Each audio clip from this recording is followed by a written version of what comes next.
आवारा पशुओं से किसानों की फसल को सुरक्षित रखने के लिए राजस्थान सरकार खेतों में तारबंदी करने के लिए किसानों की मदद कर रही है, जिसमें किसानों की तारबंदी लगाने में होने वाले खर्च का आधा हिस्सा राज्य सरकार द्वारा वहन किया जाएगा। सरकार की नई अधिसूचना के मुताबिक तारबंदी पर लघु और सीमांत किसानों को 48,000 तक और अन्य किसानों को 40,000 रुपए तक का अनुदान दिया जाएगा। इस योजना के तहत अधिकतम 400 मीटर तक की तारबंदी के लिए ही सब्सिडी दी जाएगी और इस दौरान तारबंदी किए जाने से पहले और बाद में काम पूरा हो जाने पर जियो टैगिंग करना अनिवार्य है। नमस्कार, मैं अश्विनी वानखड़े और स्वागत है आपका कृषि न्यूज में।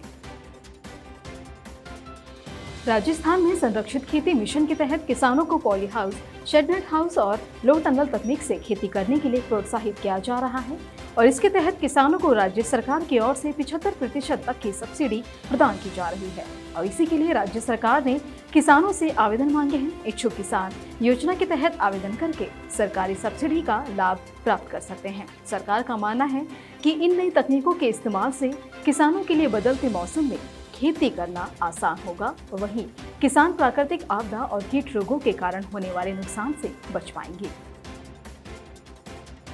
भारत के सबसे बड़े ड्रोन महोत्सव के तीसरे दिन कृषि जागरण की टीम ने नई दिल्ली की प्रगति मैदान में दौरा किया। आपको बता दें कि 27 मई को प्रधानमंत्री नरेंद्र मोदी द्वारा उद्घाटन किए गए इस कार्यक्रम को एक दिन के लिए और बढ़ा दिया गया।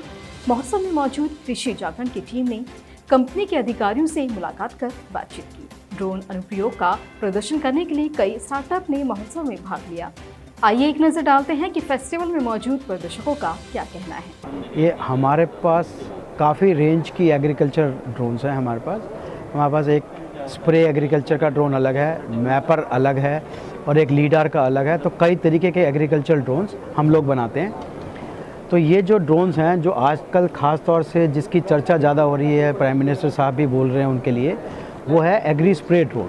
तो अभी ये जो नई स्कीम आई है सरकार की स्ममाम के तहत में, जिसमें जैसे ट्रैक्टर वाली फैसिलिटीज़ होती थी, अभी ड्रोन भी उसी कैटेगरी में स्ममाम स्कीम में चला गया। उस स्कीम के तहत 10 लाख रुपए तक के ड्रोन पर सरकार की छूट दे रही है।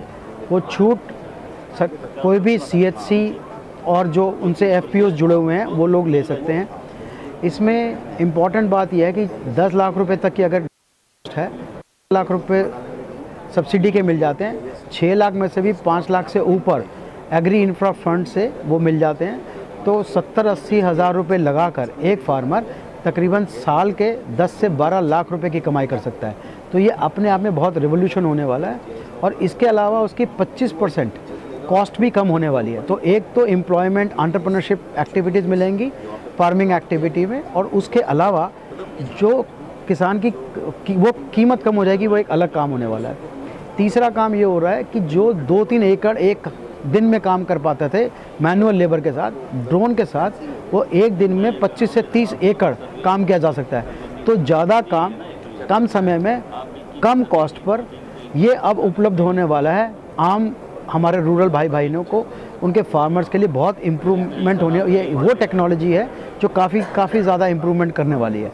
तो इसी तरीके से थोड़े दिन के बाद जो और तरीके के ड्रोन हैं, जिसमें ख़ास तौर से हम बोलते हैं मल्टी स्पेक्ट्रल और हाइपर स्पेक्ट्रल कैमरा लगे होते हैं, वो soil health, water health, crop health, disease monitoring, ये सब वो काम कर पाएगी। वो सब काम करने के बाद ये जब डेटा सारा कलेक्ट हो जाएगा तो over a period of time जब इसमें आर्टिफिशियल इंटेलिजेंस और प्रेडिक्टिव एनालिसिस लग जाएगा तो ये बताया जा सकेगा कि क्या ग्रो करना चाहिए, किस इलाके में कितना उसकी सॉइल की कंडीशन है, over a period of time वो कैसे इम्प्रूव किया जा सकता है, ये सब बताया जा सकेगा। तो फार्मर की जो इनकम डबलिंग की बात हो रही थी काफ़ी टाइम से, तो वो ऑलरेडी ये जो जितनी टेक्नोलॉजी है ये सब उसमें बहुत अच्छा योगदान करने वाली है। हम इधर एग्रीकल्चर ड्रोन लेके आए हैं। एग्रीकल्चर ड्रोन की हमारी जो कैपेसिटी है वो 16 लीटर की है। 16 लीटर कैपेसिटी में हम फार्मर को 15 मिनट के अंदर 3 एकड़ जितना स्प्रे करके देता है। जैसे कि खेती के अंदर फार्मर को जो गन्ना रहता है, जैसे कि हाइट वाले क्रॉप रहता है, उसके अंदर स्प्रे करना रहता है तभी बहुत डिफ़िकल्ट पड़ती है। जैसे कि पैडी है, तुअर है, फिर मस्टर्ड है, उसके अंदर चल के मैन्युअली स्प्रे करना बहुत डिफ़िकल्ट है। तो हमारे पास जो एग्रीकल्चर ड्रोन है वो ज़्यादा है और 15 मिनट के अंदर 3 एकड़ जितना स्प्रे करता है। और इनके अंदर जो नॉर्मल कॉस्ट रहता है उससे बहुत सारे कम कॉस्ट के अंदर ज़्यादा एरिया एफिशिएंटली कवर कर पाता है। हमारे ड्रोन के अंदर ऑब्स्टिकल सेंसर है, जैसे कि खेतों के अंदर खंबा रहता है, जाड़ रहता है, तो वो ड्रोन ऑटोमेटिकली वहाँ जाएगा और रुक जाएगा। हमारे पास इसके अंदर टेरेन सेंसर है। टेरेन सेंसर से क्या होता है कि डिफरेंट टाइप्स के जो टेरेन रहता है, हिली एरिया रहता है, उनके अंदर ड्रोन ऑपरेट कर पाओगे। इसके लिए हमने इसके अंदर टेरेन सेंसर प्रोवाइड किए हैं। और हमारी ड्रोन की कॉस्ट होती है 4.5 लाख से स्टार्ट होता है, और इनके अंदर डिफरेंट टाइप्स के मॉडल हैं। हमारा जो 16 लीटर वाला जो ड्रोन है वो 7.5 लाख से का है। और ज़्यादा इन्फॉर्मेशन लेने के लिए आप हमारी वेबसाइट पर जा सकते हो www.primeuav.com। यूपी के कृषि विज्ञान केंद्र द्वारा आयोजित कार्यक्रम में कृषि विज्ञान केंद्र के प्रभारी डॉक्टर A.K. मिश्र ने किसानों को जानकारी दी है कि वे 0238 प्रजाति को छोड़कर नवीन प्रजातियों की बुवाई करें। इसमें बीमारियों का प्रकोप अधिक होने के कारण पैदावार में गिरावट आ रही है। डॉक्टर शिषपाल सिंह ने कृषक और कृषक महिलाओं को गन्ने के साथ सब्जियों की खेती पर जोर दिया है। तो वहीं दूध, मक्खन और आइसक्रीम जैसे कई डेयरी प्रोडक्ट बेचने वाली अमूल कंपनी ने किराना मार्केट में बड़ी एंट्री मारी है। दरअसल अमूल कंपनी ने ऑर्गेनिक आटा लॉन्च किया है। अमूल एशिया की सुपर ब्रांड में शुमार है और इसीलिए कंपनी ने अमूल ब्रांड के तहत ही ऑर्गेनिक आटा लॉन्च किया है। अमूल ने अपने ऑफिशियल ट्विटर अकाउंट पर भी इसकी जानकारी साझा की है। अमूल ने लिखा है कि गृह और सहकारिता मंत्री अमित शाह की सलाह पर कंपनी ने अमूल ऑर्गेनिक गेहूं आटा लॉन्च किया है और इसके अलावा कंपनी किसानों को सस्ते में परीक्षण सुविधा देने के लिए देश भर में 5 जैविक प्रशिक्षण प्रयोगशालाएं भी स्थापित कर रहा है। मीडिया टुडे ग्रुप द्वारा 3 से 4 जून तक नई दिल्ली के द्वारका स्थित वेलकम होटल में फोर्थ फ्रेश इंडिया शो 2022 का आयोजन किया जा रहा है।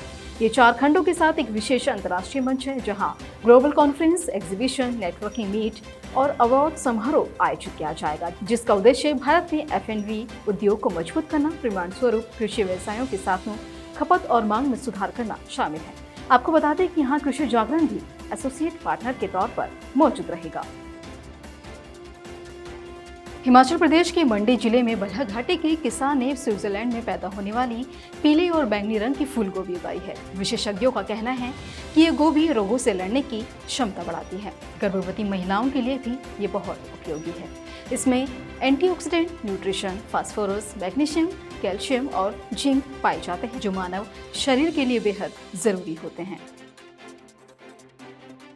तो वहीं राष्ट्रीय राजधानी दिल्ली में लगभग 1 सप्ताह तक मौसम सुहाना रहने के बाद गर्मी का सितम फिर से लौट आया है। दिल्ली का पारा एक बार फिर से 40 से ऊपर जा चुका है। तापमान बढ़ने के साथ उमस से भी लोग परेशान हैं। आपको बता दें कि दिल्ली में अधिकतम तापमान 41 डिग्री तो वहीं न्यूनतम तापमान 27 डिग्री रहने की संभावना है। इसी तरह की अन्य खबरों के लिए जुड़े रहिए कृषि जागरण के साथ। धन्यवाद।